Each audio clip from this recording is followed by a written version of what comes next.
10 minutes. I'll try to time box it, and hopefully we finish in 10 minutes, and you go for the beer, etc.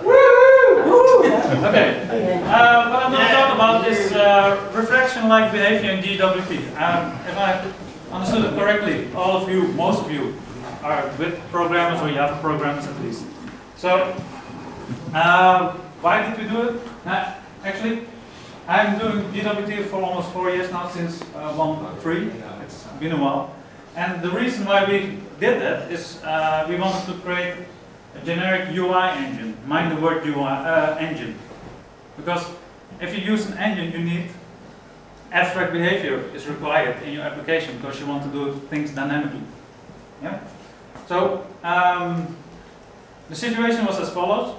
We use GWT. It helps a lot when you want to develop web applications. I think you all agree with that. One of the cool things is that you can use Java and you can use interfaces and you can use inheritance, and it goes way. You can do many of the things that you already do in your current application. Yeah, and as you saw before, Java is translated to browser optimized JavaScript code. That's very interesting, but there are exceptions. And especially if you're trying to be generic, you want to have behavior that can be dynamically set. And one of the things that I was missing was reflection itself. Reflection, class for name, get for name, etc. Yeah, that's actually quite difficult because JavaScript doesn't support it from the basic. So what we did, we mimicked the behavior. You cannot do it in JavaScript. Let's agree on that also, because yeah, it's not possible at this moment. But what you can do, for example, you all know the design pattern, the command pattern, probably. And it's a simple interface with an execute method, very easy. And it's yeah, the impact can be high, by the way. But as you know it probably from the theory, it's a quite commonly known design pattern. Very interesting, especially if you're doing desktop-like applications in your browser, with the behavior that you're typing, something happens here, etc. So assume that there are 3 classes implementing that command. So with the 3 A, B, and C. So the case that we have then is do X. If when you hit something called do X, so say a class, then you have to perform X, and when you hit something do Y, then you have to perform Y. Yeah, this very dynamic behavior. You just insert something and you get something out specifically what you want. So, is this readable? Partly. The interesting part is in Java, you would do it like this with a class and a question mark, and then you command, and then you say dot class matches with that the corresponding class. So do I has to do B, for example, in this case. And if you want to execute this command handler, you just try to get with the class information. You try to get the correct executor, and if you found it, execute it. Right? So this is common behavior in Java, I think. If you do dynamically things. The key in GWT that we saw is there's a clear distinction between client-side code and server-side code. You know it because of the packages. It's very clear. You have to use client, you have to use server-side. And this is a nice part actually. Transferring Java to JavaScript is done through JSON. You send JSON objects back and forth from one technology to another. And JSON is quite portable.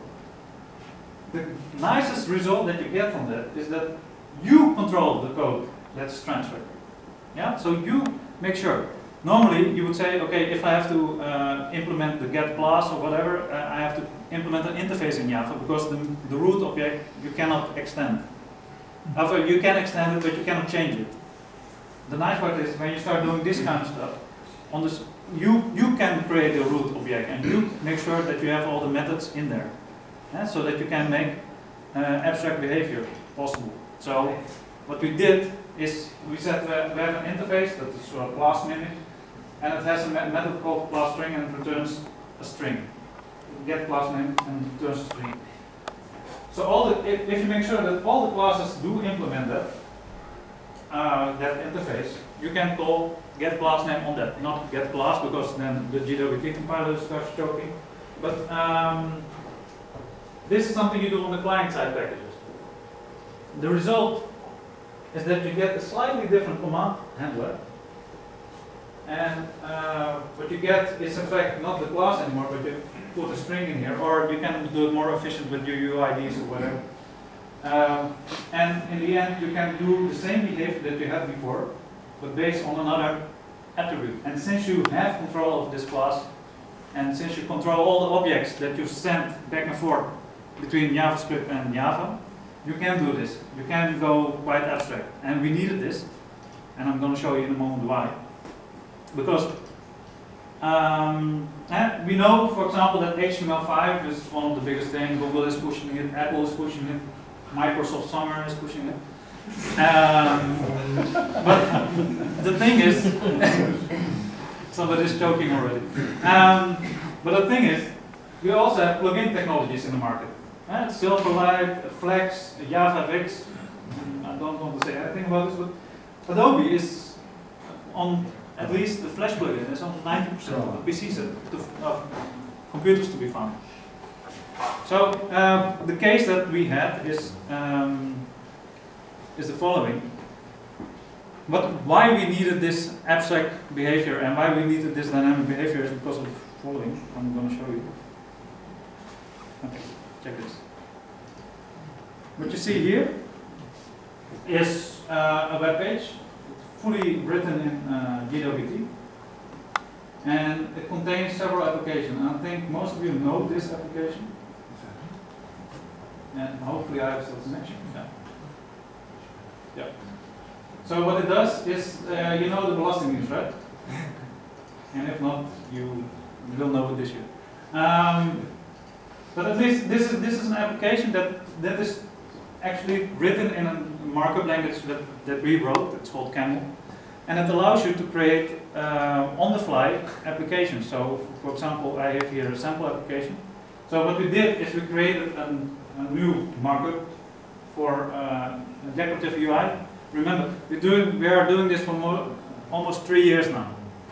3 years fully decorative, creating applications. Also, no JavaScript for the event handling, etc. So it's quite strange maybe in the beginning, but you write an application like you did the string application before, but then in the web. And the thing is, and this is the showcase. So here, for example, we have components, and this simple button is nothing else than this. Yeah. And what we do here is, again, this is just a desktop environment within my browser, totally written. And I can put my code here, and mind what happens in the menu above. Oh, and click this away. I say, well, generate GWT application out of it, a native GWT application out of it. Why? Because it can interpret the XML, goes server-side, processes it, and comes back as something that we can render. So we created a render engine in JavaScript. Luckily, we didn't write JavaScript. We wrote Java, and GWT changed it into JavaScript. It's highly powerful. The nice part is, and I think all of the GWT programmers know that if you create, if you start creating large applications in GWT, it becomes also bigger. Yeah? The load of your JavaScript becomes higher. So what we did is we wrote an engine, and the nice part is, since GWT 1.3 till now, GWT with 2.0, the size of the engine itself